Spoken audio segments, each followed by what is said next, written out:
session. So good morning, good afternoon again. Good evening. Good evening, Doctor. Good evening, Doctor. Okay, so today we have a lecture here as part of motivation for the coming seminar, in which we shall have training in four more or less areas of research and publication, which I'll explain as we go. Now, we are actually today Dr. Dr. Saganga, very sorry. I hear some interfering voices. Thank you. Let me find a way to mute these people. Some people are not very much. What is this? And then this will force us to edit. Okay, disable ID. I'm trying to see where I can mute everybody. Am I forgetting how to use Zoom now? Okay, where are we? Go to participant and select someone who I want to mute everybody. Evode, are you in? Yes, I'm in, Doctor. Can you, should I, okay, let me make you a co-host so that you may mute everybody. Okay. I'm trying to find your number. What is the name of the number? Evode Albert. Yes, Evode. Evode? Evode Albert, okay. Okay, let me make you a co-host, okay? Okay. Okay. Now you're co-host, okay? Yes. Now you may do something. Okay, so let's start here. In this lecture, we are going to set forward the expectations for the coming future 4 lectures, which will start on Monday, Tuesday, Wednesday, and Thursday. But this is a general lecture, and all these lectures are designed to address issues related to research and publication, and a strong focus on methodology, data analysis, and how to design articles for publication because of the new requirements that that we have now, of course, both as students, but also for staff. So in this case, we have people from all backgrounds. Some are staff, some are students, both from PhD and master students. So you are really warmly welcome to this seminar. Now, let me start my presentation by setting forward the TCU requirements. That is the Tanzania Commission for Universities requirement. This based on guidelines for universities of 2019 to all postgraduates. Now, this is just part of requirements that you're supposed to accomplish in your study. First, you are supposed to make at least 2 seminar presentations, that's obvious. Especially here, I'm talking for master's students. One is supposed to be done during proposal writing stage, and the second during the, before the examination. So that will be during the report stage when you have already prepared your report. And then during, of course, submission, you have to make another one. That is during a viva voce sort of, when you're doing your defense. That is also kind of a presentation. So which means you really need to be able to understand research and to know what you're doing, because now conditions have increased. Waswahili wanasema magoli yamesogezwa, so we have to prepare. TC regulation number 413.1. So that is there. Then number 2, initially before you were supposed to have 1 examiner, but now you'll have to have 2 examiners to examine each dissertation. One will be the internal examiner and another one will be an external examiner, either from external to the department or external to the faculty, school, college, or university. So which means this would require more seriousness in the way you write your research. Because by the way, even those people who will be examining your research will be senior staffs in these categories. So that's why we have this seminar to inspire you to attend most of these trainings that we are giving you. Number 3, Dr. Saganga, sorry, examiner. Dr. Saganga. Dr. Yes, Saganga. you have a question? Yes, no, I don't have a question, but a suggestion. Will you please share your PPT, please, if possible? Thank you. Oh, my PPT is shared. Don't you see my PPT? No, I can't share. Maybe others. Others, please, can you see? Mark on my side, I can see it, Doctor. Yes, we can see it. Yes, we can see it. You can see it, yeah? We can see. Yes. So I think mainly it's on your side. You try to fix up your computer, please. Okay, thank you. Let me go on. Thank you. Yes. Okay, so Mr. Vod also try to go to the WhatsApp. Some people are asking questions there. They don't know how to join. Try to probably help them, share the link. Okay.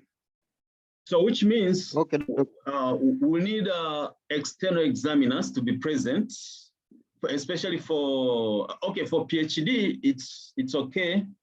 They are used to that. External examiners are supposed to be, they normally attend during viva voce. But now it has been made mandatory for both PhD and the master's students for the external examiner, who is normally coming from another institution, to actually physically attend. So, which means we as universities across board, because we have students across universities who are attending this seminar and the coming seminars. These requirements are applicable to all universities and institutions, and therefore that simply means that there will be much rigor and much requirement in terms of showing real contribution in your research, because these examiners are normally senior staffs, people with experience in research and publication. So we as a faculty, as a university, we're supposed to prepare you to be able to meet such challenges. So you have to note that also. It's not that I'm scaring you. I'm just trying to let you know that that's the new environment we are now operating in. Number 4, all dissertations. Please, if you have any query, please, you can write it in a chat box, and then I'll be occasionally trying to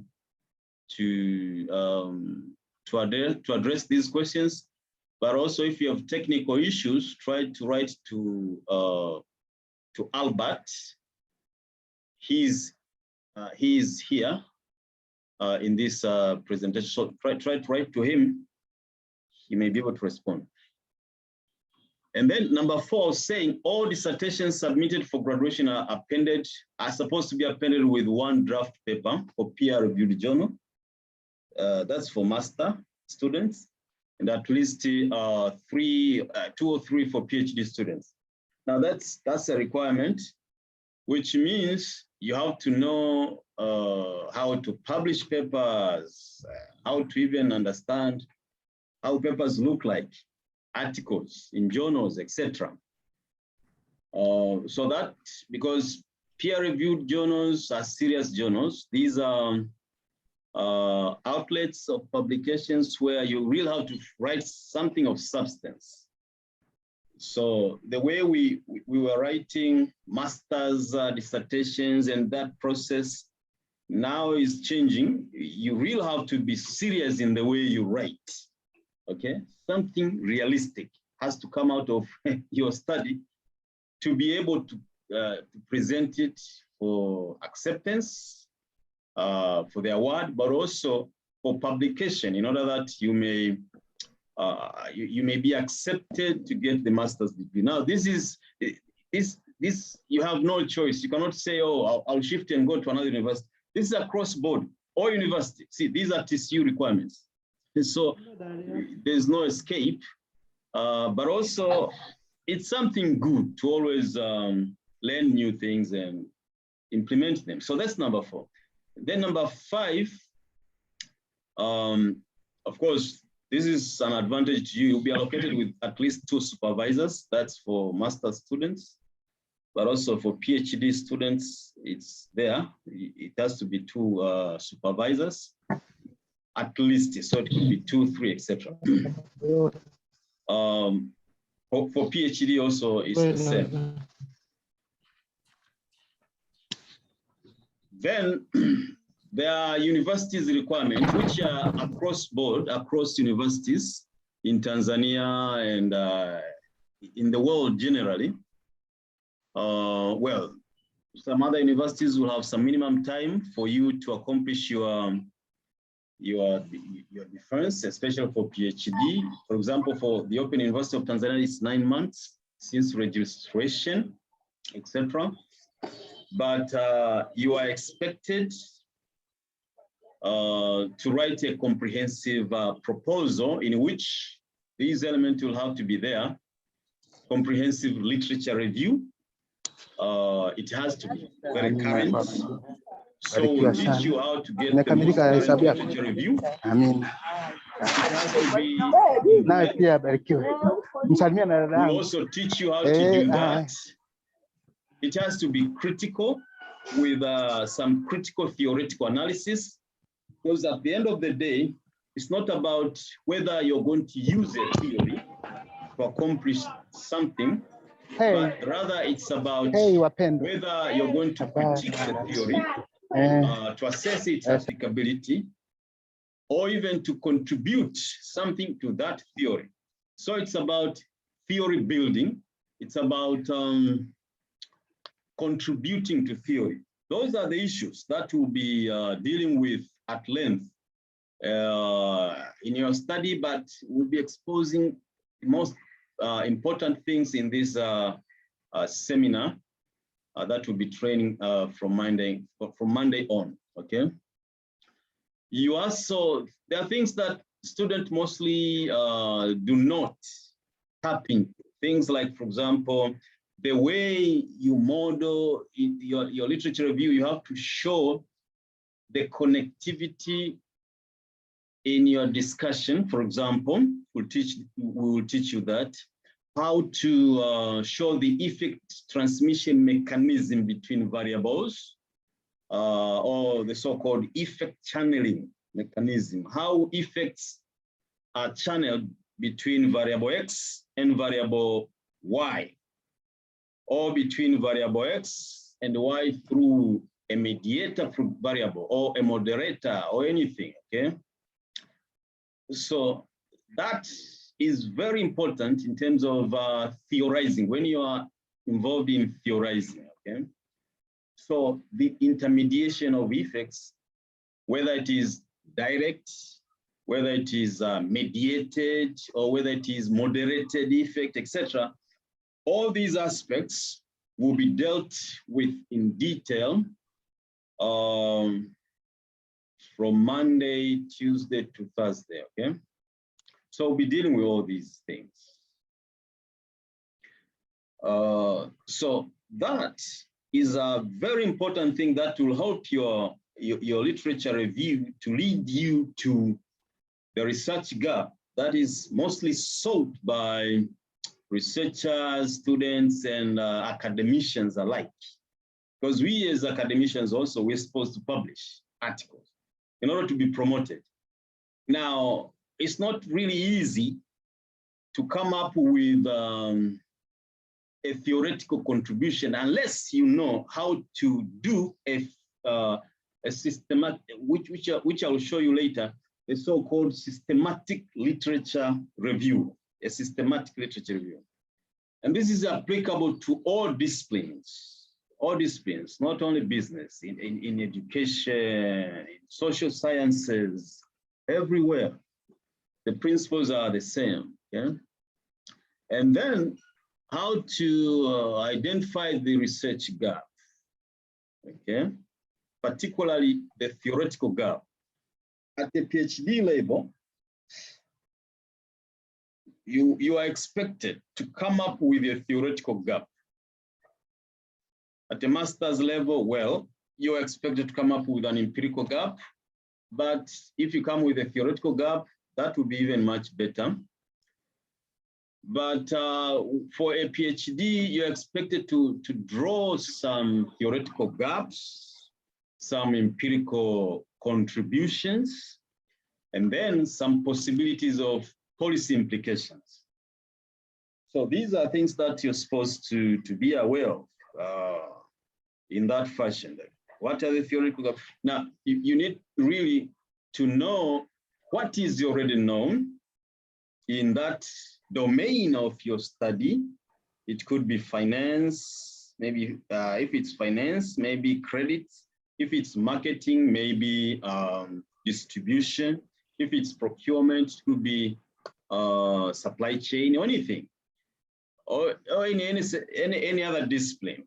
So you really have to know what is there already, which is known in the literature. So we will teach you the so-called systematic literature review process, in which you'll be able to deal with large volumes of articles and how you would normally screen them and come down to some few manageable ones which are more relevant to your study or your field of domain and what you're studying. We'll show you those techniques. And therefore, you have to know what is already known. You have to know what is the current debate in the literature? What are people debating in that domain of yours? Who are the major players or authors in that debate? And then what is not known? You see, all these are there in your field of domain, and we'll show you how to find these, okay?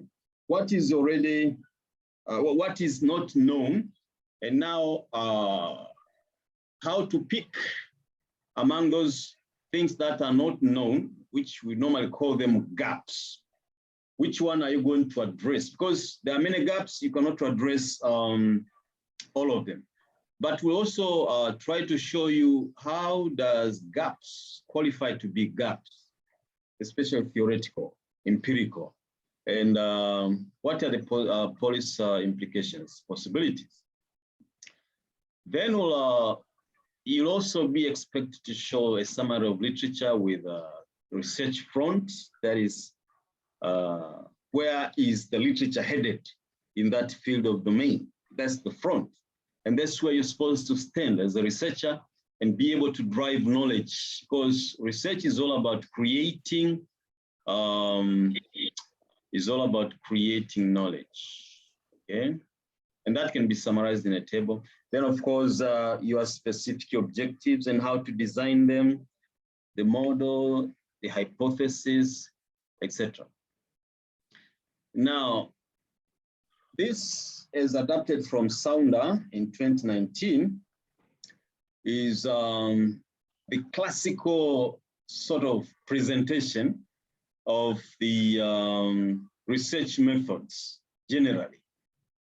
It's a summary, but you're supposed really to get a hold of this thing. This is trying to show you all that you need to do in your methodology. Now, for example, let me pick my pointer here. Pointer, where are you? Okay. So, for example, here on your right-hand side, you have items listed here. These are philosophies, approaches, strategies, choices, time horizon, techniques, and procedures. Now, these are the main elements that are normally expected to surface in your proposal, especially in the methodology section, but also in your report when you're writing your report. But I'll try to show you as a way of an introduction what we really mean by these. And then I'll move to the items that you are going to cover as an expectation for the coming lectures. Okay, so this is the so-called research onion by Sounder. And the first peel, the cover here, is listing the philosophies, the so-called research philosophies. So there are many. You have positivism, realism, interpretivism,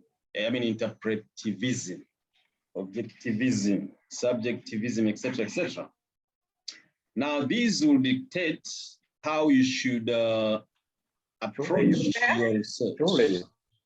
Therefore, these are foundation in a way in which we'll try to contain the way you're going to research. Okay, so some of these are used in quantitative research, some of these are used in qualitative research, etc., etc. Okay, so we shall look at these. But then you have the approaches. You have the deductive approach in this second peel. Okay, and then you have the inductive approach. And then somewhere in between, there's a possibility you could have the so-called abductive approach. Okay, here, abductive. So you have deductive and then you have inductive. Of course, deductive, that's an approach where it's mostly used in quantitative research. You are starting from the general picture to specific. It's sort of starting from theory, moving down to testing of theories and then making conclusions. That's the deductive approach. And then you have the inductive approach, which is mostly used in qualitative research, in which case you're starting from the specifics of your research and then moving to general. Swali kwema, nipo kwenye kikao hivi dakika moja nikitoka nitakucheki. Then you have the so-called the third peel, the grayish one. The more is it gray? The colors here. I'm not very much color visionary. I'm sort of. I heard that women are more. They know more how to distinguish colors. Is this gray or this one is gray? I don't know. But this darker one here, you're talking about experiments, survey. Now, these are strategies. So you have to distinguish and know that there's experiment, survey, case study, action research, grounded theory, ethnography, achiever research, etc., etc., etc. Okay. So in quantitative, for example, study, we normally use experiments and survey. Case studies are normally used in qualitative research, etc., etc. So even a grounded theory, in which the purpose is to develop theory from scratch, etc. So those are the strategies from which you could actually choose depending on the orientation of your research. Okay? And then coming in, you have the so-called choices. These are methodological choices. Now, this is where you talk of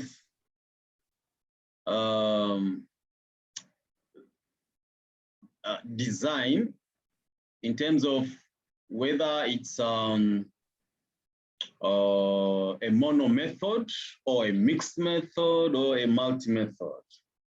Now, a mono method, that means you are simply using one methodology.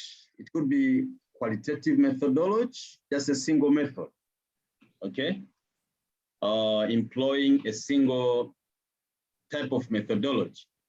It could be quantitative only. That is also mono method.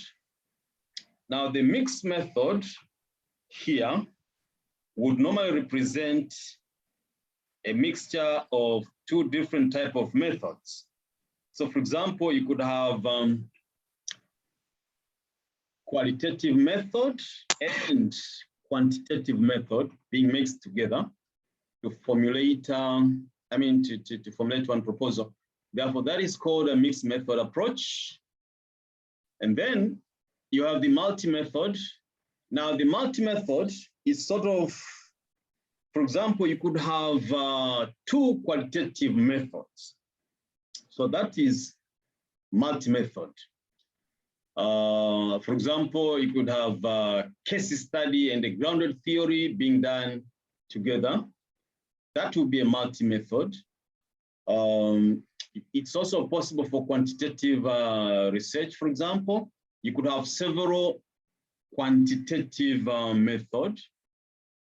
For example, you may be doing ANOVA and then regression, etc. So that's a multi-method, especially, for example, when you're doing structural equation modeling, SEM, that is a multi-method because you have factor analysis, which is a method on its own, in which case you can do PCA, principal component analysis. You can analyze factors and just publish out of there and make conclusion. But also it takes you into another step. You do some path analysis, you do multiple regression analysis, using different estimators. Now that is also sort of a multi-method, okay? You could also use several types of regressions in quantitative research, for example. So that is also a multi-method, okay? So those are just examples in a way you would consider multi-method, okay? And then inside this, you have two items, whether it is cross-sectional or longitudinal. Now, this is what we consider as time horizon, in which case you are thinking of, is it a cross-sectional study or is it a longitudinal study? Now, cross-sectional studies, these are studies that are of survey type, in which case you're observing your data points in the same time period. Let's say it's 2022 or 2022. That's 1 year. So that's cross-sectional. Or maybe 2021 only. So that's cross-section. Popularly, that is for survey, etc. Yeah. Even experiments are done using such kind of, they would normally take that type of time horizon. But when you talk of longitudinal, time horizon, that means your study is covering subjects across time. It could be starting from, let's say, for example, 1920 to 2020, you see? So that is taking probably, how many years is that? 30 years, see?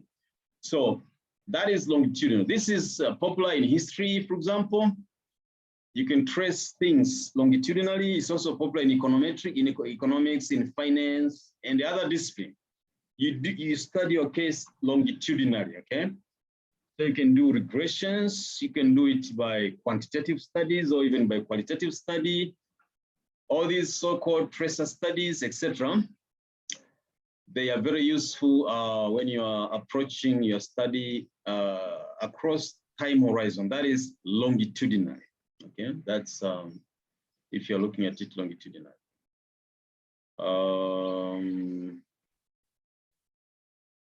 Then inside you have the techniques and procedures, especially the techniques here and procedures. These are the things that I'll be dealing with in the fourth lecture in detail, in which case I'll be dealing with data collection, type of data, data analysis, etc., how to prepare, and all the technicalities. It's a big thing here.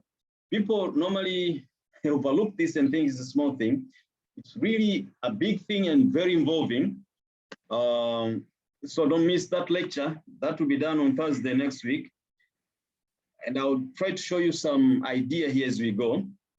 But the kind of data, the population you're going to study, the samples, sample adequacy, issues of validity, reliability, sampling, etc. Is it random or, is it probabilistic, non-probabilistic, etc. See, so you're not going to confuse now, because we normally know that non-probabilistic sampling methods will normally go with qualitative research. Probabilistic sampling methods will normally go with quantitative research. Now, with the quantitative research, normally we expect you to collect a lot of data because you want to make generalization. But with qualitative research, you normally collect data up to a saturation point. And you'll be able to see the difference between the two, that is between qualitative and quantitative research in terms of how the researcher is involved, you see. In qualitative research, most of the steps are occurring concurrently with the process of, for example, when you're collecting data, at the same time, you're actually analyzing the data. At the same time, actually, you're determining the sample size. At the same time, because sample size, for example, in qualitative study is determined at the end of data collection, when you reach saturation point, etc. All these kind of stuff, they are very important for you to understand. So that's the onion in a summary. But Hey, sir, switch it. yes, any question? Any concern? Do you have any? We can interact. Don't be shy. If you have any issue, you can always ask. Okay? Okay. Now, next. You had a question? Yes, I just wanted you to clarify a little bit on multiple method. As far as same is concerned. Yes, what? As far as same is concerned. Oh, the multi-method, okay. Yes, yes. Yes, the multi-method simply means it's a combination of method. I'll show you later how to combine these multi-methods. So it's you have several methods. That's 2 or more. It could be 2 method, 3, etc. And there's a way of combining them. So, and especially here, when we say multi-method, these must be methods of the same categorization. That is, if, for example, because we are categorizing this method in terms of qualitative and quantitative, So if these are only qualitative method, you have 2 or more qualitative methods. For example, you have a case study as a method, and also a grounded theory also as part of those method. Or, for example, you have several types of analysis within qualitative method, like, for example, thematic analysis and another type of analysis being combined, and there are reasons why you're doing that, then that is a multi-method. For example, in quantitative research, I don't know your background, but in quantitative research, for example, you could combine several methods of analysis. For example, you could have factor analysis, and then regression analysis, and then maybe another thing. Okay, so that's multi-method. Okay, multi-method. So in which case you'll have 2 or more design. Now, for a multi-method, that's a bit involving and a bit more challenging, but it can be used in PhD studies. Well, for masters, normally we would recommend you to use a mono method, or even you can even use multi-method or mixed method, but that will really task you, because it's like you're doing 2 research at the same time, because you're doing 2 analysis at the same time. So that would be more involving for a multi-method. Now, mixed method, as I said, you're mixing method from 2 different types of groups of methods. So, for example, you could have a method from qualitative and another method from quantitative. Or you could even have 3 methods, okay? In which case, we normally also have the so-called complex methods or advanced methods, which is not represented in this diagram here, in which case you're combining, for example, you're starting with qualitative method, and then quantitative method, and then qualitative method again, and vice versa. And there are reasons why you're doing that. So that could be a complex method, okay? So that's the idea there. I hope that's clear, yeah? Okay. Yeah. Kiando, Mr. Kiando, okay. Yes, sir. Okay. Now, again, we need also to clarify on issues of modeling as a way of introducing to this. When you're discussing techniques and procedures, we have the so-called structural model and or the conceptual model, okay? Now, looking inside, for example, in these blue dotted lines, okay, you see 2 variables, theta and the n here, okay? In which case, of course, this is the independent variable, and this is the dependent variable. And the gamma here is trying to show the relationship between the 2, which is where your hypothesis will be. Of course, this is a simplified model trying to show you that this is the structural model or the conceptual model, which is normally expected to appear in your literature review, specifically after the statement of the problem. Okay, only this area in blue box. Okay, this area in blue box.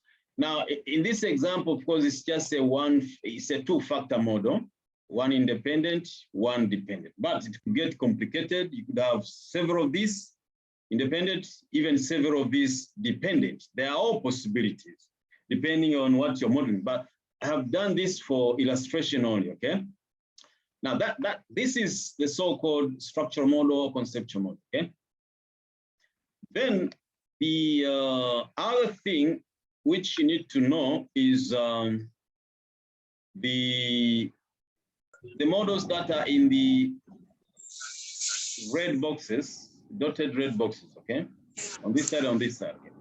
This is what we call as the measurement model, okay? Why is it called the measurement model? Before I forget, this is actually supposed to be put in the methodology section, okay? In which case you are showing how you are going to measure your variable. And the way you are presenting these diagrams, everything has a meaning. So don't just draw. For example, there are some people who are just drawing these diagrams the way they want. For example, if it is a circle, that has a meaning. If it's a square, that has a meaning, etc. And all these arrows have meanings. So for example, this arrow is showing the direction of the effect. That's coming from theta to the dependent variable here. But on these measurement models, when we use boxes, we mean that these variables are observable.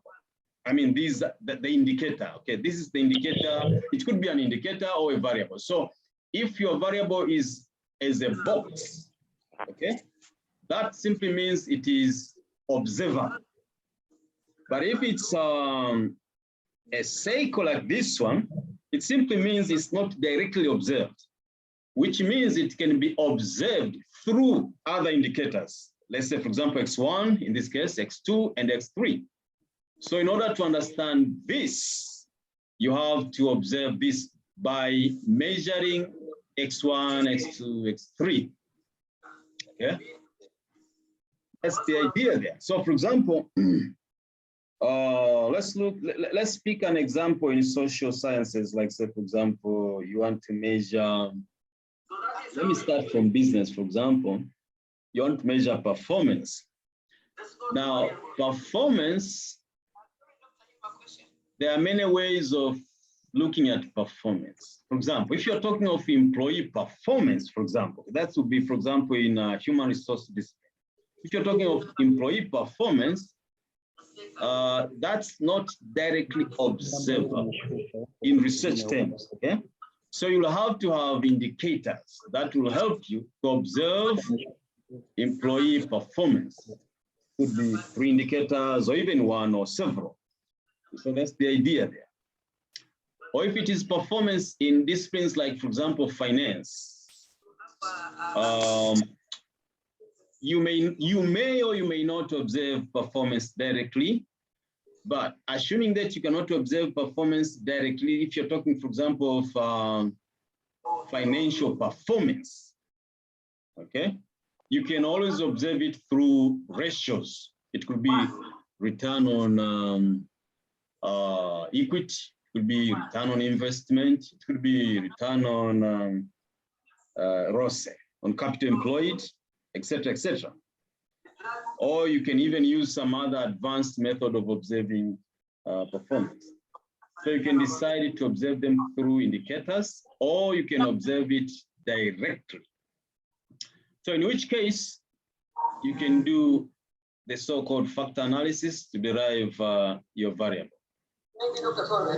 And these are error terms, of course. They're not observed also. That's why you have them in circles. The fact that these arrows are pointing this way and not this way is a distinction between whether it is reflective or it is formative. That's just another complication, especially when you're dealing with a structural equation model. But for simplicity here, that's what you are expected to depict. Now, so you can depict it in terms of diagrams. That is the measurement model. Or you can even depict it by using mathematical formulations, okay? By using regression equations, etc. So that will depend on the your level of understanding of these issues, okay? Now, in here, I'm trying to compare research approaches, okay? You have the induction approach, the deduction approach and the abduction approach. What is the logic? In the induction approach, the researcher is normally using premises developed from observations to draw untested conclusions, okay? Draw untested conclusions. That will be the logic of the induction approach. In the deduction, the premises are based on an existing theory. As I said before, you already have a theory, and now you want to show or to derive conclusion based on whether these theories are holding in particular scenarios or situations. So in which case you can draw a theory from, for example, in business, you can use theory from business or theory from other disciplines and try to apply them here. So for example, in human resource, you can use discipline, theory from psychology. You can use theory from organizational behavior. You can use theory from sociology, see, because business is it's a derived discipline. In finance, for example, you can use theory from finance itself. You can use theory from economics, even management and other disciplines, etc. Now, in abduction approach, in this case, the known premises of the theory are thought to be surprising, or they have incomplete conclusions. And therefore, you use them to generate testable conclusions. That's where you have the abduction approach. Now, in terms of generalization, the induction approach is moving from specific to general. The deduction is moving from general to specific.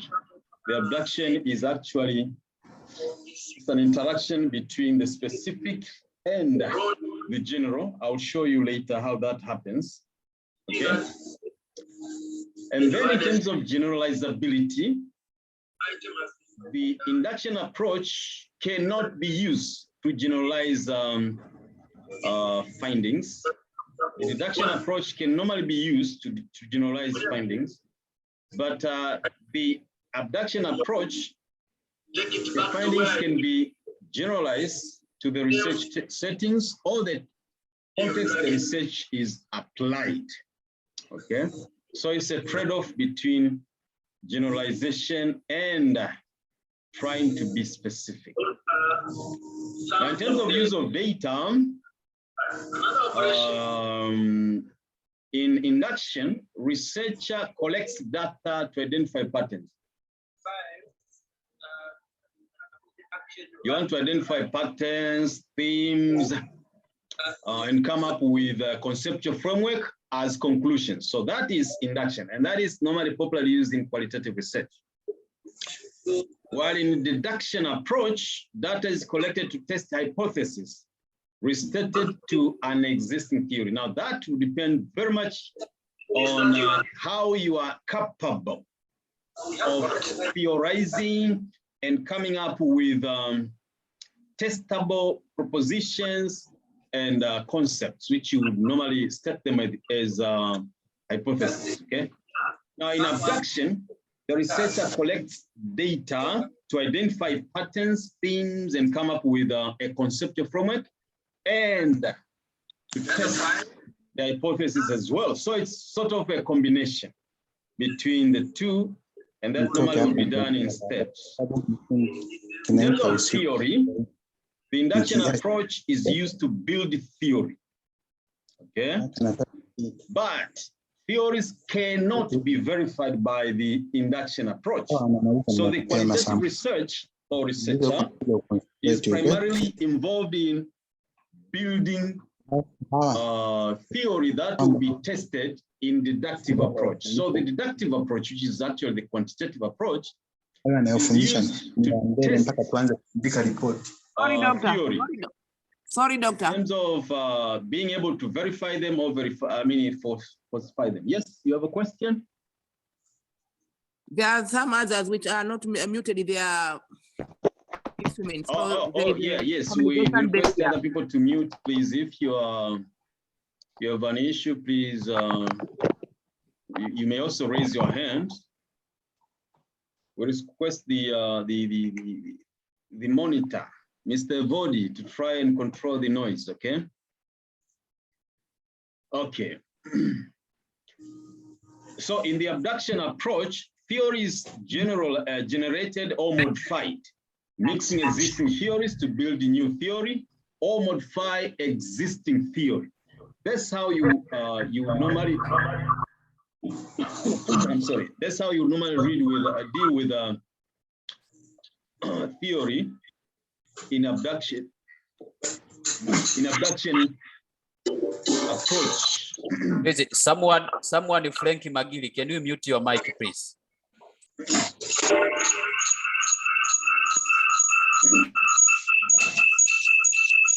Please try to mute yourself, please. And then lastly, in this table, when do you apply these approaches? The induction approach, you apply it when your research question is to answer. Now, pay attention to this. This is very important. If your research question is designed to answer the following questions: why something happens, lack of theory to explain the phenomena. So you are trying to ask questions like why, which needs explanation, which needs in-depth digging, in-depth clarification, in which case you'll be normally looking at a few of the sample, that is a few people or sample subjects who will be rich in information in terms of knowledge, who will be able to supply you with the most rich and useful information. And the way you reach out and reach a sample size out of this is through saturation, reaching saturation point. That is the point where when you start interviewing, for example, the first subject, moving to the second, the third, fourth, etc. Maybe you reach the 10th, 11th. Now, if you find the ideas that you're receiving from the preceding subjects are repeating the former subject's ideas, then you have reached your sample size or your saturation point. That's how you normally reach your saturation point in this case here.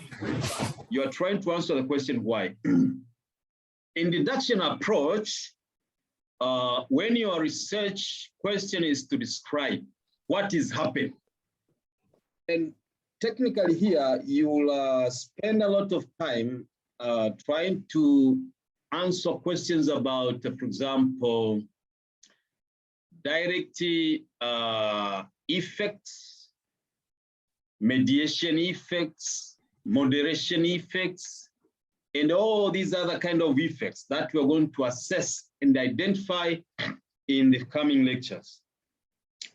That's where you really need the deductive approach to look into those things, okay?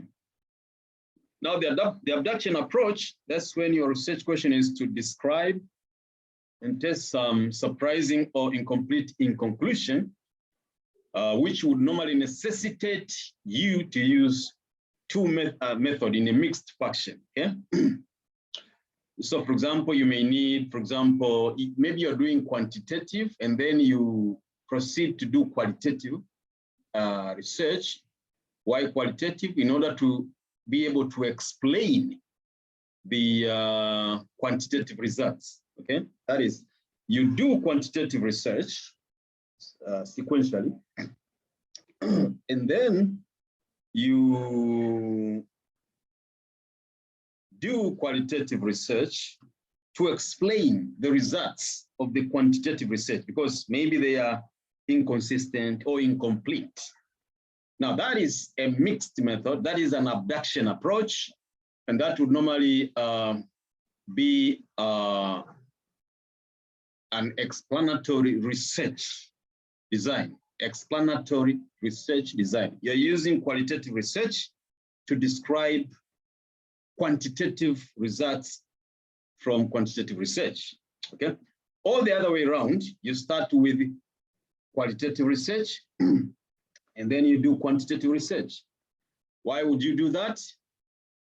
You start by exploring. That is what we call as exploratory research. You're exploring using qualitative research, trying to explore a new field or domain, which probably hasn't been touched so much by people. And then you find the results and then seek a way to quantify these results. Now that will be an exploratory research design. So there you have now the distinction. An explanatory research that will start with quantitative to qualitative, or an exploratory research that will start with qualitative to quantitative, etc. See, that's the idea there. Any question, any feedback from you? Moving on. Now here I have a few illustrations to show you how these methods works. The inductive approach to research, for example, would normally be done in the following style. You start with research questions or objective to understand. For example, this will be an example to understand the farm women involvement in decision making in agricultural matters. Okay, that will be an example. Okay? And then you move into recruiting respondents, which means that will be identification of farm women for data collection. Well, this is simply conceptually trying to show you how the link would normally go. And then in the data collection, you use the qualitative methods of data collections, which you're going to adopt. For example, you can use focus group discussion or in-depth interviews, okay? If you're using only one, then that's just one method. That's a mono method. If you're using two of these, for example, that will be a multi-method, okay? Because if we are collecting two types of data, let's say, for example, focus group discussion data will necessitate a different method of analyzing that type of data. And then the kind of data you're collecting from an in-depth interview will also necessitate another method to analyze those data, okay? Then you move to data analysis, in which case you're using qualitative methods of data analysis. It can be, for example, thematic analysis, in which you identify themes, patterns, and formulate a testable hypothesis. Of course, that will be done later, if possible, not at this stage, but in the quantitative stage, okay? If you are to extend that, you can do that yourself, or some other researcher may pick from what you've already done and test those and collect data to test that hypothesis. So the work of qualitative research is simply to build the theory up until a stage of formulating a testable hypothesis, so that other researchers or you yourself, if you're doing some maybe mixed method, may take it another step by testing it actually by collecting new data. There is quantitative data and then test. But coming back to the qualitative data that has been collected, in this case, the result will normally go into a conceptual framework showing, for example, farm women involvement in decision making in agricultural matters, and how the variables are connected in that framework, okay? So that will be the inductive approach to research. Then the deductive approach, which is a bit different from the inductive approach, you normally start with research question as usual, in which case, for example, you ask yourself, what are the factors influencing farmers' support for agritourism development, okay? So in here, you're dealing with the factors. you go to the literature review. So people compare profit and costs in relationship, and they tend to terminate it if the cost is higher than the profit. So for example, you decide to use social exchange theory by G.C. Homans of 1958. That's just an example, okay? So in this case, you'll be dealing with trying to compare profits, costs in sort of relationship. So you'll be trying to find all articles that are trying to compare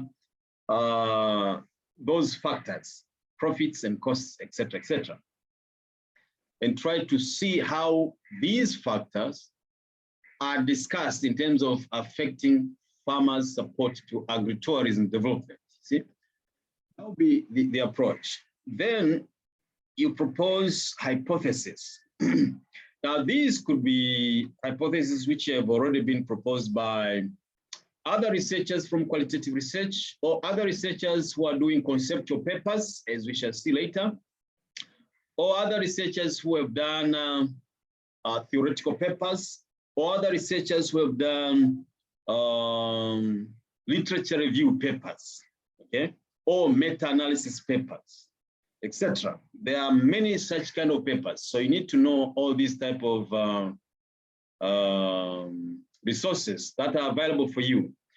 Now, or you can develop your own hypothesis based on what you have reviewed in the literature and simply state them here. For example, there is a negative and direct relationship between perceived economic cost scores and farmer support scores. And the second one, there is a positive and direct relationship between perceived economic benefit scores and farmer, etc. So you may state them by showing the direction if you are very precise in your literature, by saying if it's negative or it's positive, etc. Or if it's not clear whether it's positive or negative, you can simply say there is a direct relationship, and do not disclose whether it is direct, whether it is positive or negative, etc. So that will depend on how you're reviewing your literature. Then data collection and analysis. In this case, data is collected from a representative sample with a structured questionnaire. And then hypothesis testing will be done.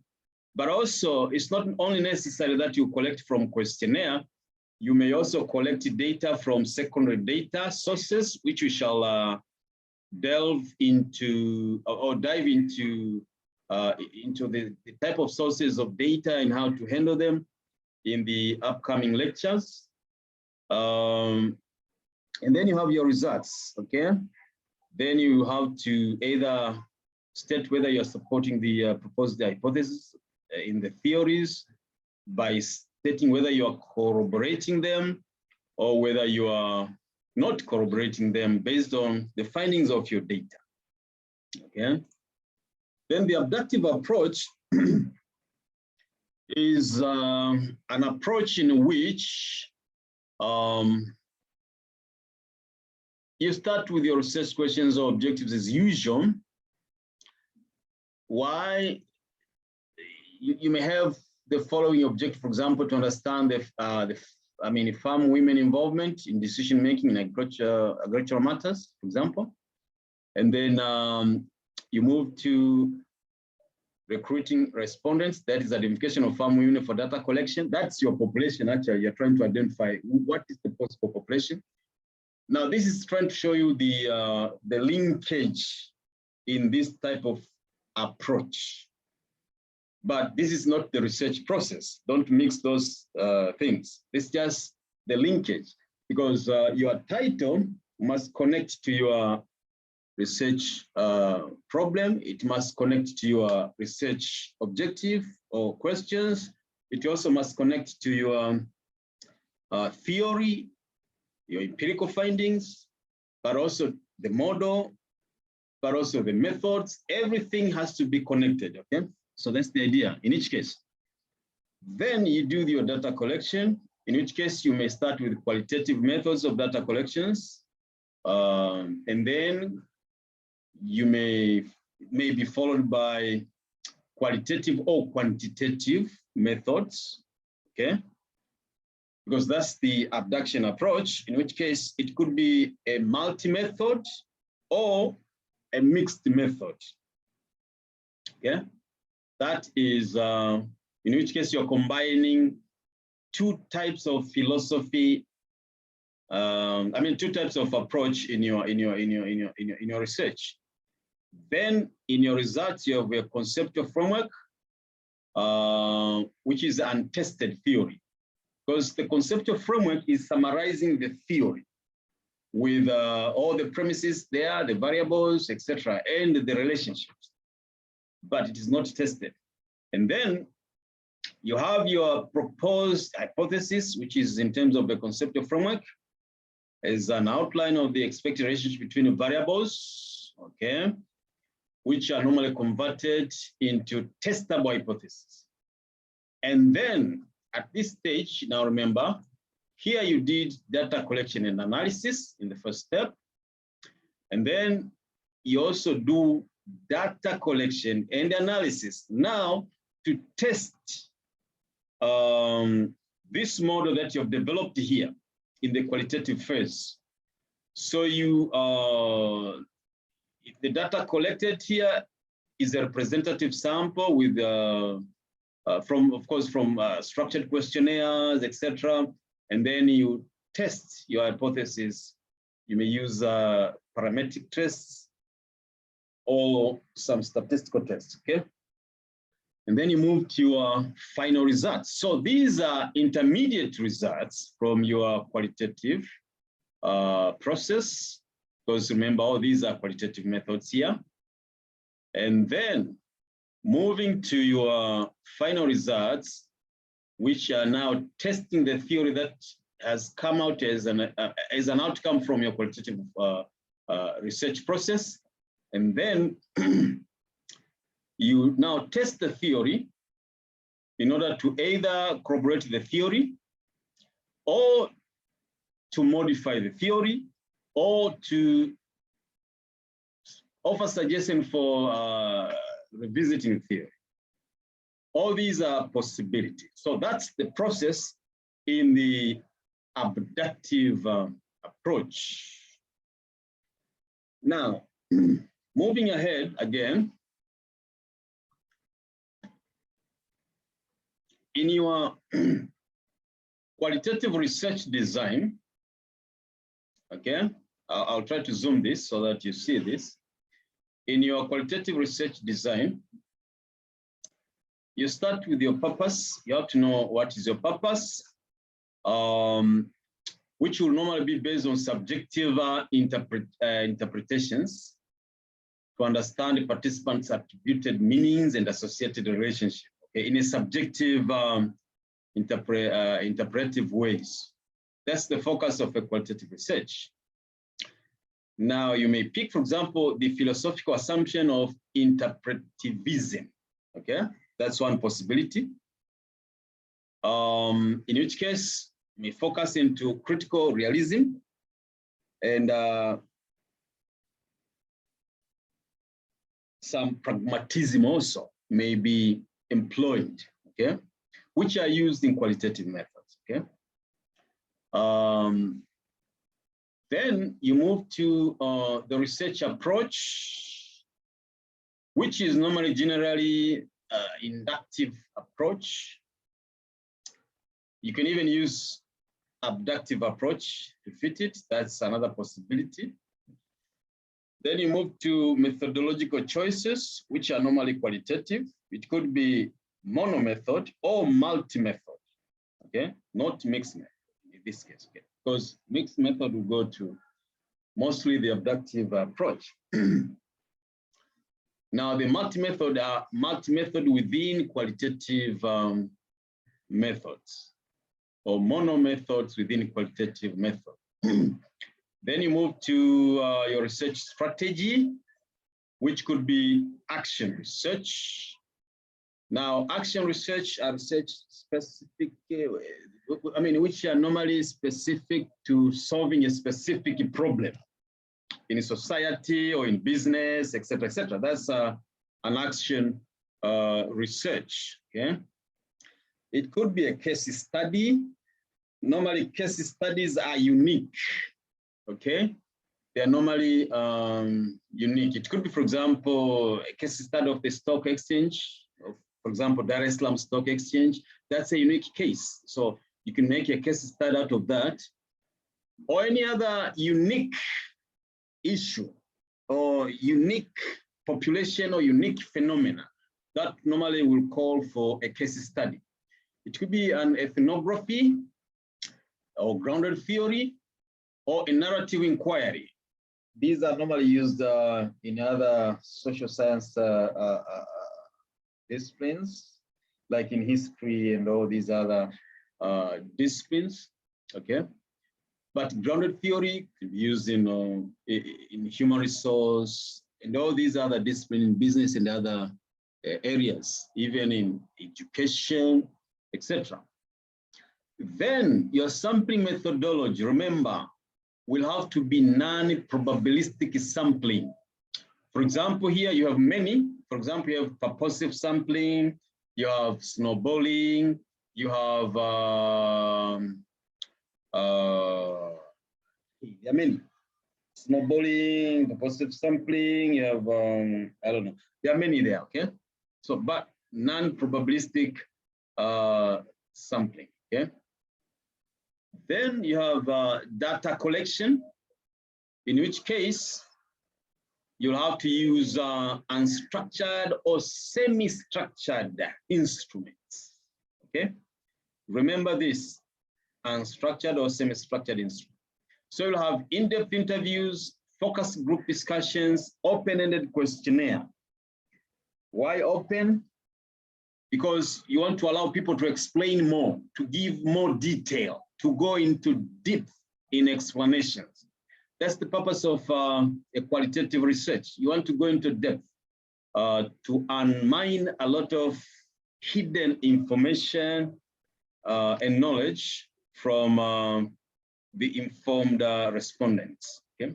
So it must be, whether it is an interview, whether it is a focus group discussion or a questionnaire, it must be either unstructured or semi-structured, okay? In which cases, if it's a questionnaire, we normally call them open-ended questionnaire, which means people can give some descriptions. Then you have nature of data collected. Inferences are drawn from texts, symbols, and speeches. You see, so here you collect your types of data. You can even record people, texts, etc., etc., and symbols and all these. All these are part of qualitative data. And then you draw some inference out of these qualitative data. Of course, there are ways of representing the qualitative data. There are diagrams. You can use NVivo, you can use Atlas. All these are softwares, but you can even use simple softwares, even Excel to do that. It can be done. You just need to know what you're doing. Okay, that can be done. Then data analysis method. There are many also. It could be thematic analysis, it could be discourse analysis, etc. But thematic analysis is where you are looking at themes within the respondents' answers. Okay, so that's qualitative. Quantitative, in this one here, you are actually in the quantitative research design, the purpose is... Sorry, doctor. Yes, come in. Before we proceed, can you back a bit? And that qualitative. There's somewhere you have in qualitative. Yes. Yeah, there's somewhere you have said something like to use pragmatism. Pragma. Is it that one applied to the qualitative study? If to this philosophical assumption, you have said that critical realism and pragmatism can also be used, but according to how we are trying to elaborate on the union, diagram, union diagram, and that the Yes. pragmatism is best suited for mixed method. That for the quantitative, if you are doing both quantitative and the qualitative, is why you have to undergo pragmatism. So I'm a bit confused, Doctor. So Okay. The idea here,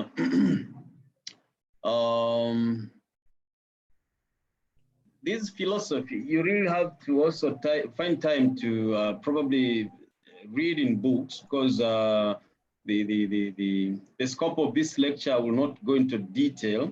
I tried to avoid describing each of the philosophies, but when you mean by pragmatism, normally people have a feeling that qualitative research is not pragmatic, but that's not the idea. Pragmatism, it simply means that your focus, okay, yes, or okay. your approach, it's actually a philosophy in which your focus is to evaluate theories or beliefs in terms of success of their practical application or usability. So that's pragmatism. How pragmatic are your findings going to be in terms of applications? For example, policy applications, even theory buildings, etc., etc. So it's all about being able to apply these results. Because remember, there are some results which are only conceptual from research. They're just conceptual. They're even difficult to apply in real life. Okay, you may do research and come up with findings which are very ideal. That's why I talk of idealism. Okay, idealism. So this is an opposite of idealism. So yes, pragmatism can be used in both. So it's just a philosophy. It can be used in qualitative as well as in mixed method, as you mentioned. I hope I answered your question. Yeah, not that until you are doing the mixing, the method is why you have to apply a pragmatism. And rather than, let's say, when you are dealing with, let's say, quantitative only, you are not supposed to use that pragmatism. And or if you are using quantitative alone, approach research, you cannot use this one. But if you are using both, is where you can apply pragmatism. Is it true? That if you are using both quantitative and the qualitative research design, is where you have to use. There's no line between whether you should use this or not. Yes. For example, we talk of interpretivism. Let me just back up and give you an example in interpretivism. You see, when you hear interpretivism, what is your feeling? What is your thinking? Are you thinking that is only for qualitative? Yeah, but because the philosophy, what is a philosophy? You should also, first of all, probably understand what is a philosophy. What is philosophy? When you say research philosophy, what do you mean? Can you have a small discussion there? What do you mean when you say research philosophy? You see, because research philosophy has to do with the way you approach things, the way you approach your research, your orientation, your focus, your guiding principle. That's the whole idea of of the research philosophy, of the research, the philosophy of your research. That's the idea there, okay? So that's the philosophy.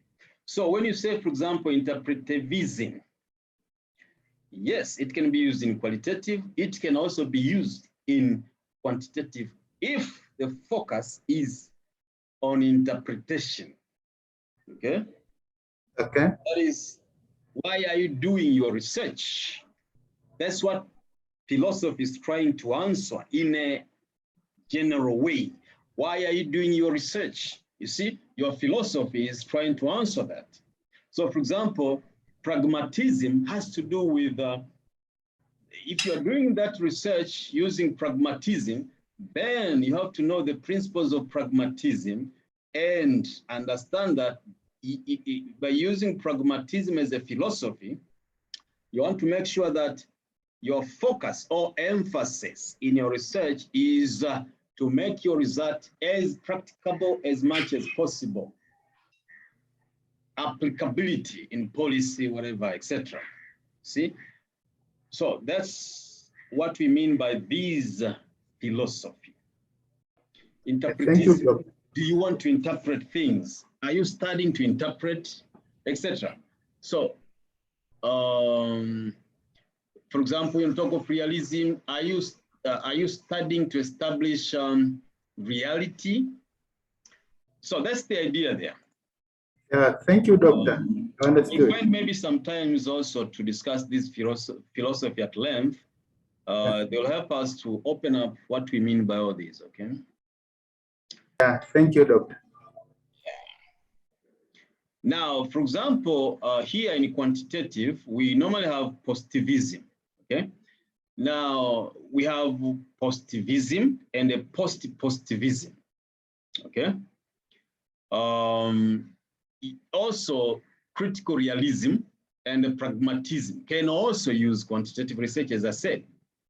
But when you talk of positivism, the idea there is that you want in your research, okay, you want to be objective as much as possible, okay? That's the idea of positivism. You want to ensure a lot of objectivism in your research, which is not very much achieved in qualitative research, but in quantitative research, that is where you normally use that. Now, of course, in quantitative research, you could have a descriptive research, you could have purely quantitative research, like, for example, experiments, okay, or experimental design, which are normally done using, for example, ANOVA, regressions, etc. In pure sciences, also in social science, we do those. But of course, mostly in medicine, they do experiments, okay? Okay, where they test differences of groups by using ANOVA, t-test, and all this stuff. But we also do those in business, in education also, they do that. For example, comparing performances of students, etc.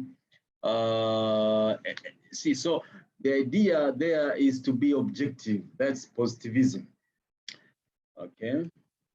But if you are focusing on pragmatism, then the focus is not only in being positive, but I mean, in being objective, but in being able to apply, that is the applicability of these results to real life, okay? Then, so it's possible to use a combination of philosophy also. You should also understand that it's also possible to use a combination of philosophies, okay? All right, then you have a research approach. In this case, because you're dealing with a quantitative, generally we do deductive approach, but also abductive approach can fit it because it's a mixture. And then in terms of methodological choice, it could be monomethod or multi-method, but they must be quantitative. All of them must be quantitative. The research strategy, it could be experiments or survey, etc. The sampling method normally is probabilistic sampling. Why? Because we want to collect data randomly. We want to ensure randomness in our data. And that's very significant for hypothesis testing and theory testing, randomness.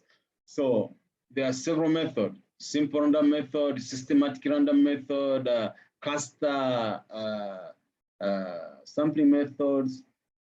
multi-methods of sampling. There are many there, okay? Depending on the nature of your population.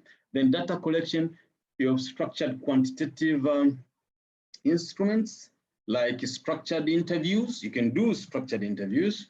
You can do structured questionnaire or closed-ended questionnaire.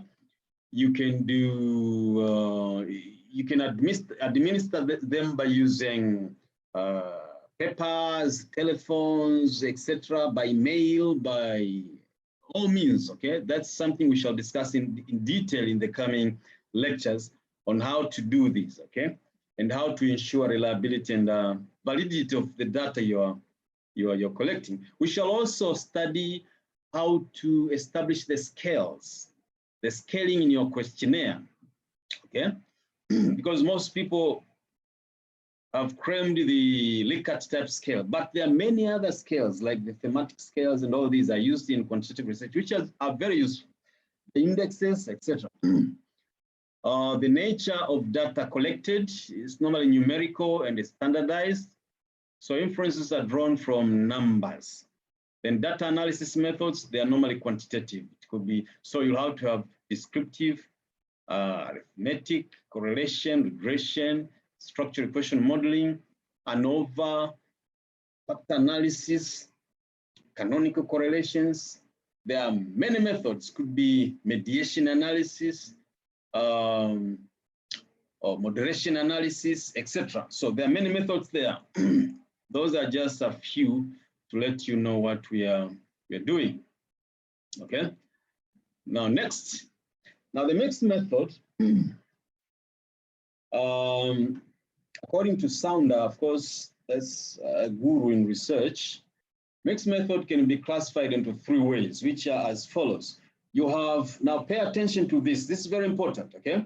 You have concurrent mixed methods research. There are 5 ways in which you can mix your method, your research, okay? And then you have sequential mixed method research, and then you have sequential exploratory research design, and then you have sequential explanatory research design, and then you have sequential multi-phase research design, okay? So concurrent mixed method research, in here, the researcher collects both qualitative and quantitative data and analyze them in a single phase study. So what does that mean? It simply means you are collecting quantitative data and qualitative data concurrently. So which means you have a complete set of methodology for your qualitative data. You're implementing that. It's a standalone. But then you have quantitative also. You're doing the same. And then there's a way along the road you're going to fuse and relate your study. I mean your findings. So which means even in your objective, you'll have to have quantitative objectives and the qualitative objective. But the way they are done, it's in a concurrent fashion. That is in a single phase. 2 method, single phase. I think that's clear. Then you have sequential mixed methods research. In here, the sequential mixed method research, a researcher collects and analyze data in 2 phases.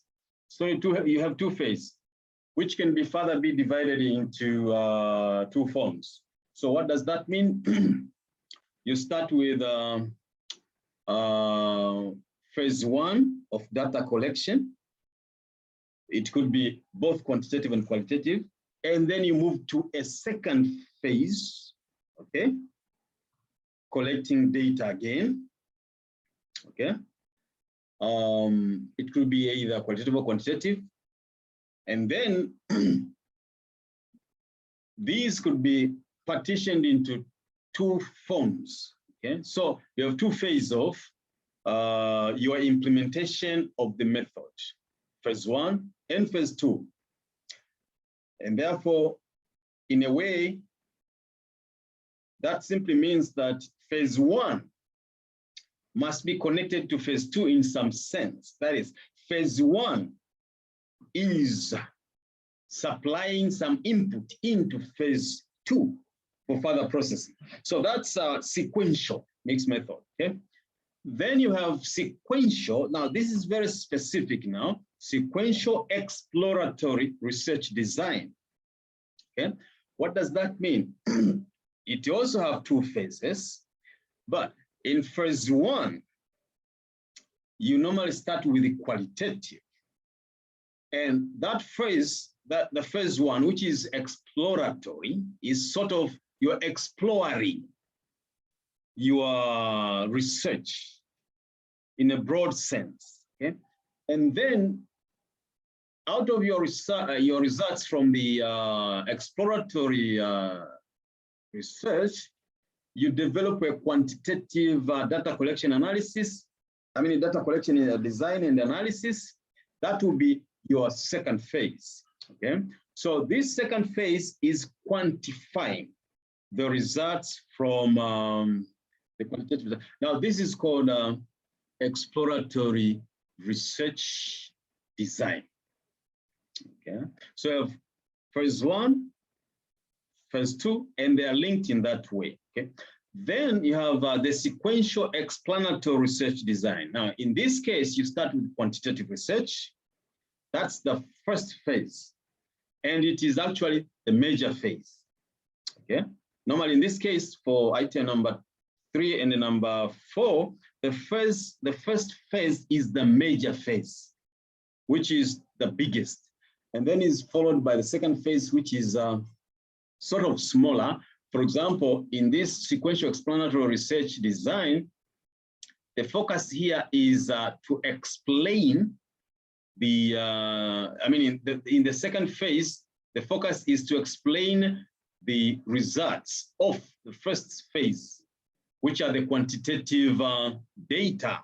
So for example, maybe we found the mean difference between boys and girls to be in terms of performance. Maybe we find that girls are performing more than boys, okay?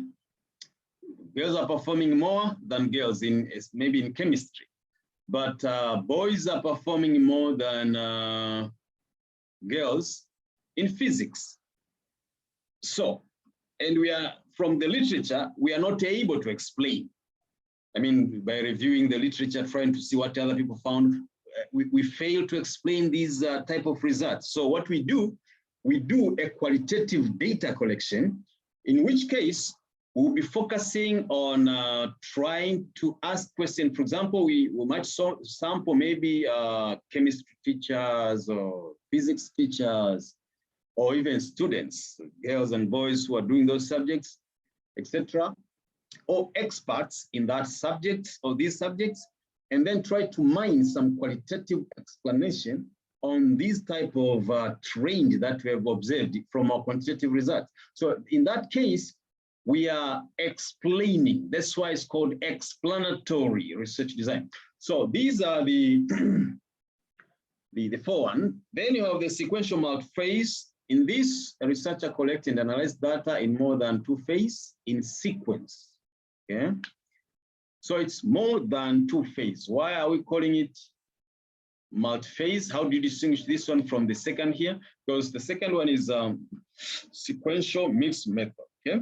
So this is a mixed method, in which case you must have one as a qualitative, another as a quantitative. Okay. But how do you distinguish this from these 2 here? Is that in a sequential mixed method research, it's not necessarily that the findings of one method are supposed to be either explored or explained by another phase. It's just that the way you have designed your research, there's that possibility that findings from phase 1 dictate that you should have that phase separately, and then finding from phase 2 dictate that you should have that phase separately. Maybe the objectives are different. You show your objective 1 and 2 to address phase 1, objective 3 and 4 to address phase 2. So that is a possibility. Now, how is this different from the sequential multi-phase. Now remember, this is a multi-phase, not a mixed method. This is a multi-phase, which connote from the idea of multi-method. And this, a researcher collects and analyzes data in more than 2 phases in sequences, okay? So you have qualitative followed by quantitative and then qualitative. So that's one possibility. So in which case you have qualitative twice, but then of course you have quantitative once, or it could be quantitative, qualitative, and then quantitative. Or it could be quantitative, quantitative, qualitative, or qualitative, qualitative, quantitative, etc. So you have multiple phases. So these are, this is how the mixed methods can be done. Okay. Next, then you have the so-called research strategy. Now the research strategy describes how the researcher aims to carry out the work. That is all these strategies, for example, the experimental design, survey design. Excuse me, et Doctor, cetera. I have a Yes. question. Yes, your question. Excuse me, I have a question in the slide that we just passed. Okay. The previous slide, yes. I just want to be sure, the number 2, the sequential mixed research method, is it explained by the number 3 and 4, or they are independent? No, they're independent. Okay. They're independent. The focus of number 3 is explaining the findings of, the focus of number 3, yes, number 3 is that you have a major qualitative phase here, whose output would be dealt with quantitatively. Okay. I mean, the findings out of the qualitative, then they are transferred into quantitative analysis. So this is the exploratory. Then the explanatory, as I've explained before, the qualitative phase simply serves to explain the data from quantitative. Now, of course, the sequential mixed method is simply, now this one, the second one, is generally not serving same purposes as those which are served by 3 and 4 and 5.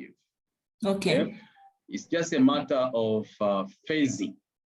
Let's say, for example, your objectives are standalone, but you are doing your research sequential. You want to finish first phase 1 and then you complete phase 2. Okay. While in number 1, you're doing both of them at once. Okay.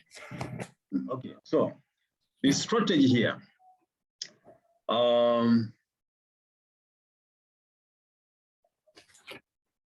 In strategy, actually, we describe how the researcher aims to carry out the work. In which case, of course, you have things like, for example, experimental design. This way, of course, you have designs, surveys, etc., etc., etc. Now, of course, you have all these. I will not spend a lot of time explaining these. I think I'll share the slides at the end of the presentation.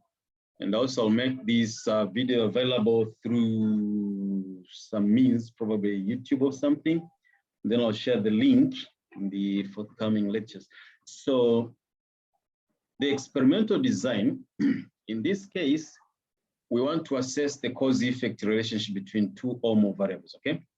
Now, this is normally done systematically.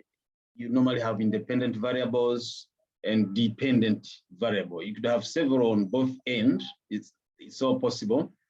Okay, so that's the experimental design.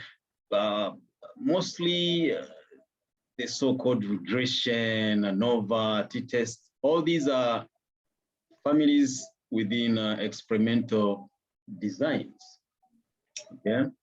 Now in survey, we are trying to seek to answer what, who, where, how much, how many, etc. type of research questions, okay?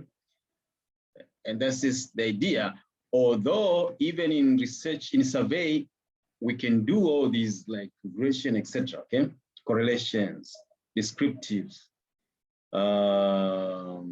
and percentages, proportions. We can generate all these, and means, descriptive statistics like means, standard deviations. All these are outputs that we normally try to explain this. Now, case study. In here, you're trying to seek answers for how and why questions, sort of, mostly in qualitative research. That's why in empirical studies, when you use the word case, we normally say the case of, not the case study of, because in that case, you'll be confusing case study and case of something. So case studies, these are specific methods within qualitative research in which you are approaching a specific case. It could be an individual social unit. This is very popular in social works, for example, sociology, human resource, psychology, all these, that's possible. Action research, in this case, you are trying to address a real-life practical problem. Now, action research are practically oriented. You want to find practical solutions for problems, etc., etc. Okay? Therefore, this is very useful, especially when you're doing consultants works, etc. Okay? But you can even do that for the academic research if your focus is to find a practical problem. Then you have grounded theory. The focus is in qualitative research, and as the name suggests, the aim is to develop a theory. Then you have ethnography. In this case, you want to explore cultures, societies, etc., etc. And through direct interactions, involvement, so as to gain first-hand information from research subjects. That's ethnography. So it's from the word ethnicity. So it's all about ethnic groups and the way you would normally explore cultures in society. So that would be popular in sociology and the other disciplines, okay? Then of course you have archival researches, in which case the primary source are in archives and normally relying on secondary data. But the research in this case does not use secondary sources relevant to the research topic. Okay, I mean use, sorry, it's a typo here. Yes, I'm sorry. The researcher uses secondary sources relevant to research topic. Okay? Then of course, in terms of time horizon, we already discussed this. I think I'll just skip this.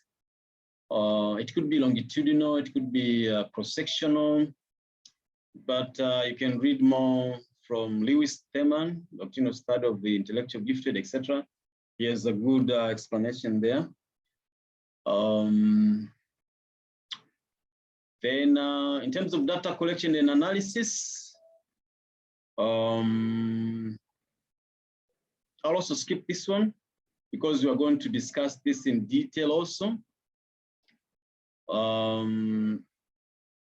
But there are issues that you need to probably note.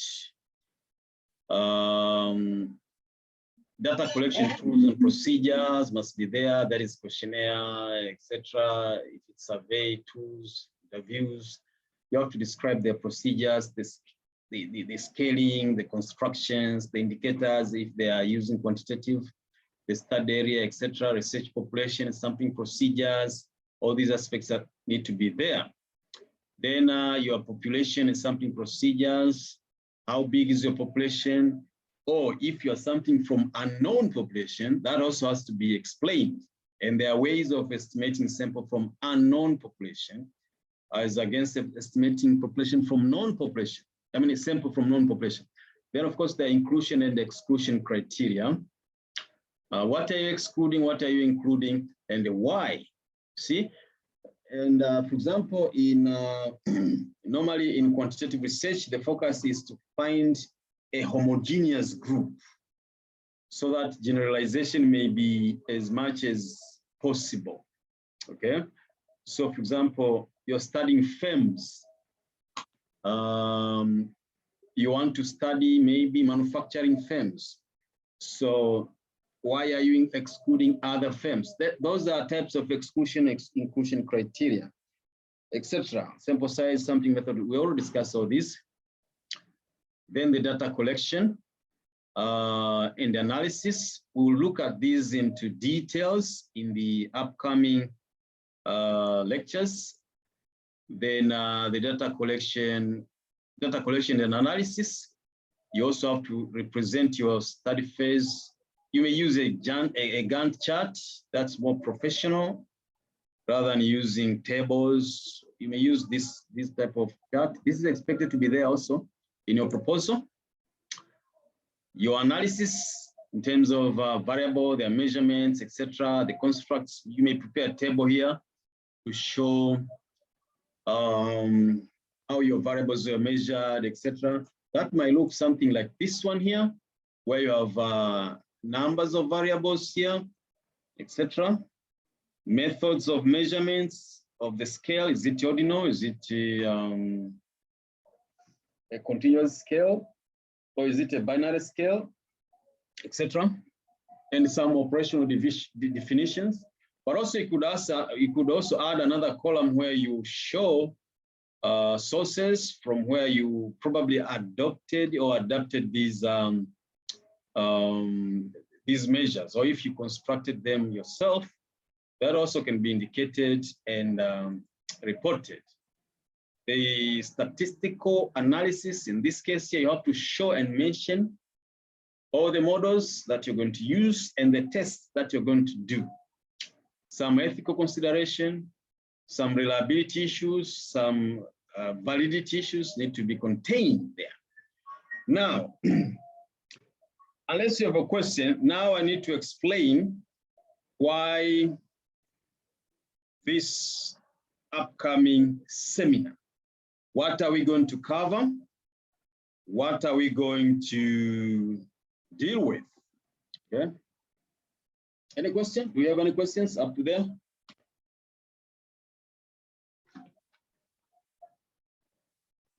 Okay. So in day one, that's Monday, we shall look at literature review and meta-analysis for publication. In each case, we shall look at methods and the other issues, okay? But specifically, we shall look at what we call as systematic literature review. This is something most people do not know, but it's a very useful procedure for developing your literature review. And there are reasons why you should do that, okay? We shall also look at the research problem and how to measure your research problem, how to really establish your research problem, so that in your defense, you may be able to defend your research problem with an informed knowledge, okay?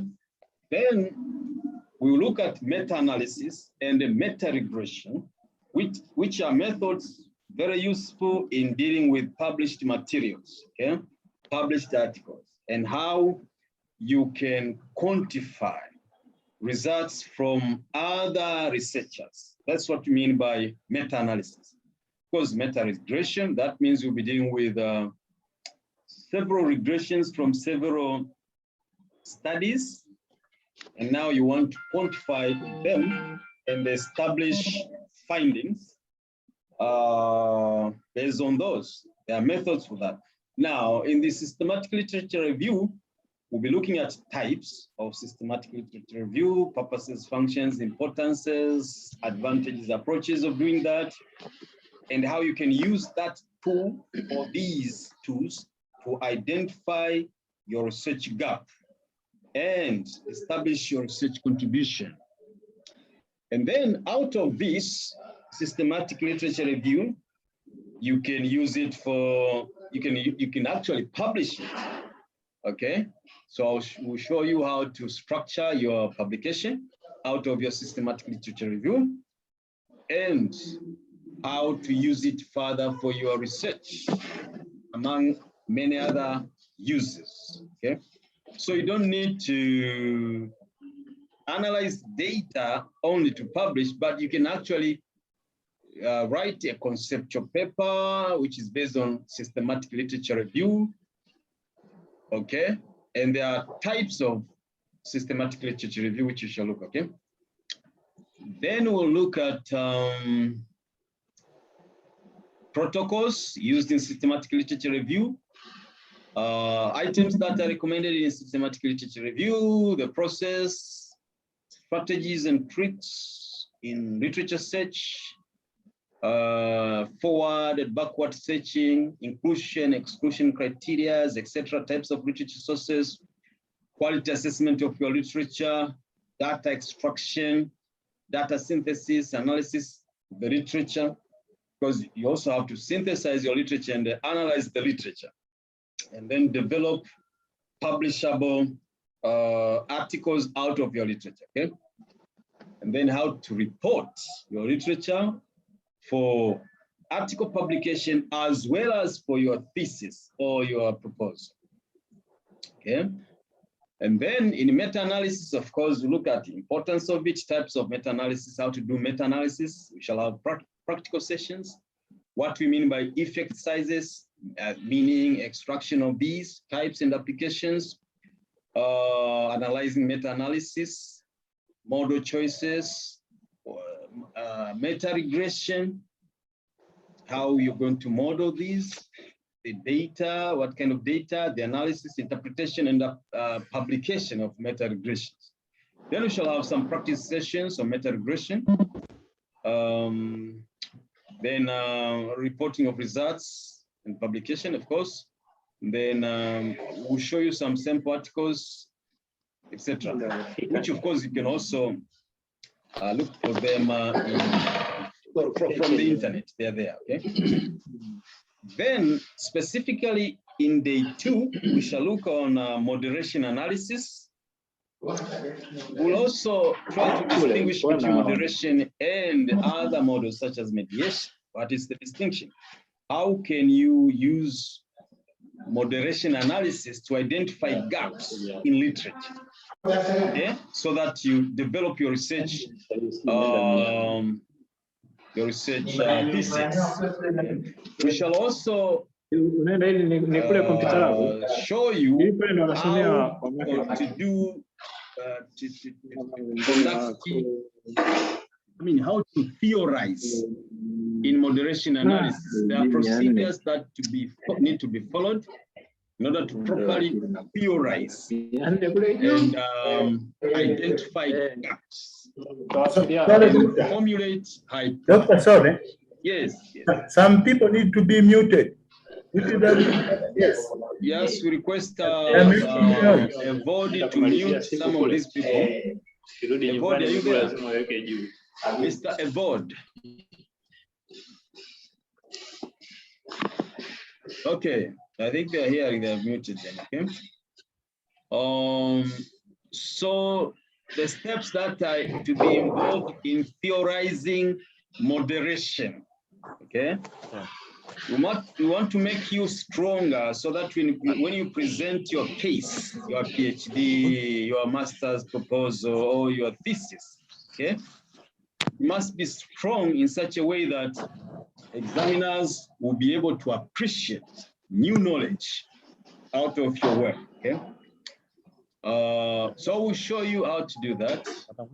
We'll look at moderators per se and types of moderators and types of moderation. We'll look at moderation analysis, the steps to be followed, how moderations are represented, types, of moderation and interactions.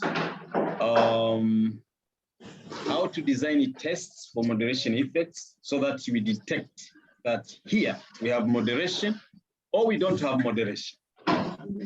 According to the data, we will look also at concepts of centering of variables. We'll also look at creating moderate products terms in regression analysis, interpreting moderation results. There are 3 steps to be followed. We'll also look at interaction plots and how to use them in interpreting moderation analysis results. We'll also see at how you can present results for publication, and we'll look at several articles which used moderation and how to interpret what they mean. So we'll look at those. Okay. Then day 3, day 3, we'll look at mediation analysis, in which case we will try to distinguish mediation from other models such as moderation, because some people would normally confuse mediation and moderation. Because maybe you're arguing for moderation, maybe you should be arguing for mediation. Kuna presentation ilikuwa inaendelea hapa. Hivi mpaka sasa inatakiwa ishe saa 2 sana, maana mtoto analia sana. Please, you are in class, try to mute yourself. Kama mmoja present mambo fulani alishes. Chua Gaspar. I said itabidi tuwasiliane. So this guy Chua, very strange. What is it? I permission. Okay, now, so you have, we'll look at testing for mediation, the various methods and approaches, mediation effects analysis, and it's very interesting. Don't miss this one. Mathematical representation, diagrammatic representation, confirming mediation effects, presenting results for publication, reporting results, and publication, of course, look at sample articles, and we'll look at interpretation and discussion of these articles. Then day 4, we'll be looking at data sources. Now, this is one of the major problems for people, especially people fail to do their research or even to publish because they are not sure of the data. Where are they going to get the data? So I'll take the trouble to show you data sources, skills, techniques, and the management of data for publication. So we're working with nature of data and types. We have primary data collection. So we look at how effectively you should design the questionnaire, interview, etc., and how you should implement those. We'll also look at secondary data sources and the collection, preparing data for analysis, model choice, depending on data types that you have. Look at data management and preparation through software such as, of course, the commonest Excel. Excel is very useful. We shall show you how to use Excel before you take your data to a next stage. SPSS, Starter, and ARA. All these are possible programs. So if you have one of these, that will be okay. There are even more other programs that can be used, okay? Yeah. Then, on that same day, we'll look at quantitative instruments. Sorry, let me deal with this guy first. Okay.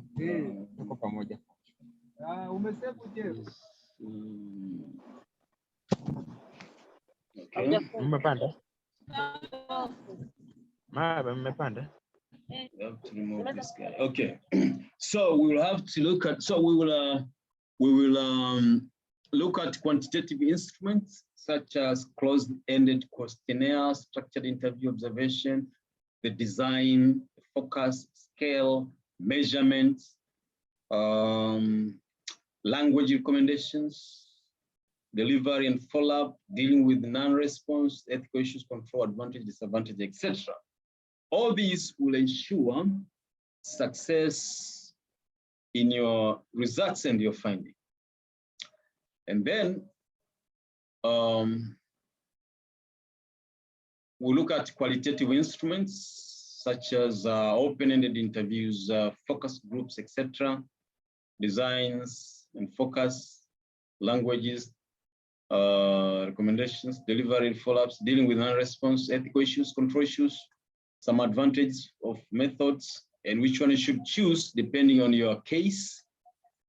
And then this is very important, especially for those who want to use secondary data. We will show you sources of secondary data, specific sources. There are free sources, there are paid sources, but most of them are free sources, okay? Which you can use them for your PhD, for your master's, for your academic publication. So there are local sources of data, there are international sources of data. We'll show you all these and how you can use them. Search strategies of these data, measurement, reliability, validity of these data, advantages and disadvantages, uses and applications, etc. Then we'll discuss how you are supposed to prepare your secondary data for analysis using, of course, Excel, SPSS, Stata, and ARA. These are software. How you can use them to ensure that your data meets minimum criteria. There are minimum data criteria that your data must meet in order to use them more productively and more objectively for your research. Otherwise, if you're not going to use, to observe these criteria, you're going to be doing some bogus research, okay? So you need to stick around. Then you have cross-sectional data management. This is before you do the analysis, okay? Because data analysis is a separate thing. That's something else, which we can design another course. We're going to design anyway, on how you should analyze data. But here, it's just after you have collected your data, there are issues that you need to deal with. That's called data management. Techniques that you can use to clean your data, to prepare your data, to manage your data, to organize your data, ready for analysis, to code your data. Okay, so we will inspire you using statistical packages such as SPSS, ARA, Stata, etc. And it's very handy, very useful. So we shall have some practical session for this before you carry your analysis into now a further step. Let's say do regression or do something, okay? Then we'll look at times, that was cross-section data. Then we should look at time series data and how you can organize those also and manage those, but also panel data and how you can do the same. Particularly time series data and panel data can be easily handled in Stata and ARA. Now, these software are also very useful because especially they are able to produce graphs that are very rich in text and appearance and which are good looking. Even graphs, tables, and all this kind of stuff, okay? And then we will expect you now, when you're preparing yourself, to come up with, try at least as much as possible to have SPSS installed in your computer. You could have Stata, that's optional. ARA is also optional, but ARA has a lot of advantage. It's free. you can just download it from the internet and start using it. So ARA, but SPSS, especially here, I'm going to use SPSS and this added program called Process, which you shall, especially this Process version 4, which you shall use in doing moderation analysis and mediation analysis, okay? And then I forgot one thing. You'll also have to, you need to have another application. It's called Revman. Revman, which is, we're going to use this for,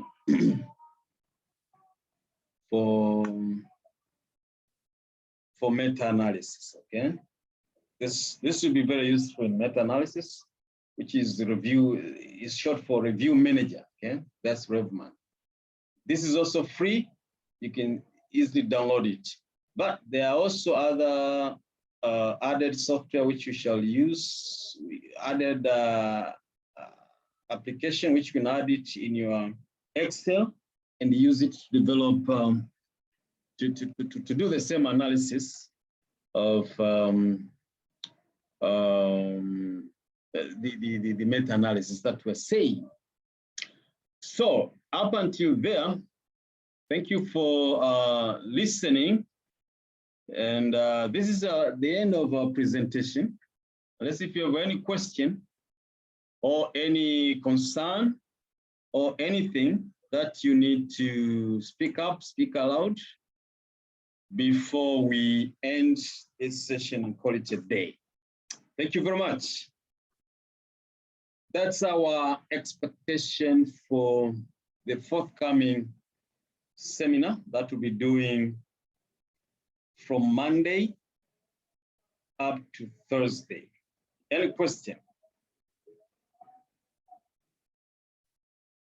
Yes. Do you have any questions? Trying to look at any comments here. I don't see. Was that helpful? As part Yes, sir. Yes, sir. Much appreciation. It was so good. Okay. Yeah. Any question, maybe? Any reflections? Maybe one comment, Dr. Yes, Saganga. Mr. William. First of all, I want to thank you so much for the nice presentations which you've made. And I've seen your roadmap for the next week. What? Can you speak louder? That, I've seen your roadmap for the next week discussions. Yes. It seems that we'll have a lot to learn. I've not seen the timetable. When will the session be started and end? We'll be starting our session at 17 hours. 17 hours. That's 5 p.m. in the evening. And that will run for, with this type of content, that run for 3 hours. So that will be between 17 and 20. From 5 p.m. to 8 p.m. Yeah, that will be 3 hours. Yeah. So we shall try. Okay. Another thing for the analysis which will be done using other programs. For example, you can find that someone has SPS but don't have a starter or a software. How shall we handle that one? Or we have to install the program? For starter, well, the software, I don't want to speak this one here, but you can always find it. Starter is around, is available. SPSS is also available. So if anybody want to get those software, can contact me, and then I'll link up. And I'll make some link up. Okay. If you need the software. Okay. So I think we don't have more questions. Sorry, doctor. This guy Tadeo is saying was helpful to number recorded session. Yes, I'm going to actually put this recorded version on YouTube. So I'll share to you the link so that you may easily access that. Okay, that would be, I think, would be the best way to share that. Okay, thanks. Sorry, doctor, I have one question, if you don't mind. Yes, madam. I think because I've looked at the content of what we are going to learn throughout the next week, and yes, I was keen to get to hear a little bit on how to select journals to publish our papers, if at all you can take us through.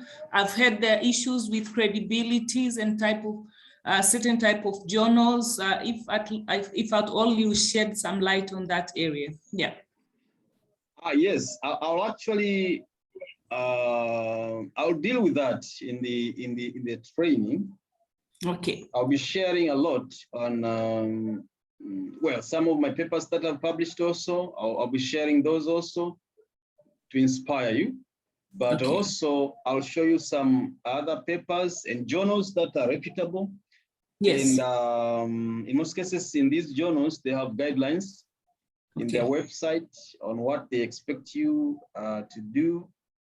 And I'll also try to demystify some myth about publication, because some people think that in order to publish in a reputable journal, you must pay.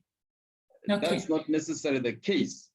You can actually publish under certain arrangement in which you don't pay anything. Okay. Okay. So but what is important, you have to make sure that what you want to publish is material, you see, so that can attract people publishing it. That's why we have to really learn how to do this, okay? So I will show you those. In most cases, when you send your publication to journals and they require you to pay money, in most cases, those are bogus journals, in most cases. Okay. Yes. But sorry, doctor. Most of the journals that are listed in Emeralds, for example, Scopus, and you can publish for free. Okay. And I've done that twice, I think, for free. You see, in those journals, even though I've published in other outlets, local and international. So we'll show you those local and international outlets. But your publication needs to stand out, need to bring contribution. That's very important. Yes. Somebody want to say something? Okay. I think we may end it here for today. Thank you very much for your participation. And we request you to spread the word to other people who wish to participate. So for those who haven't paid for the seminar, we still have tomorrow, Saturday, is 3 days, 3 to 4 days. You can still pay and enroll yourself for the upcoming lectures, okay? I sense that some of the people were not able to attend this one because they were attending another one, but that's okay. But then we shall proceed Monday.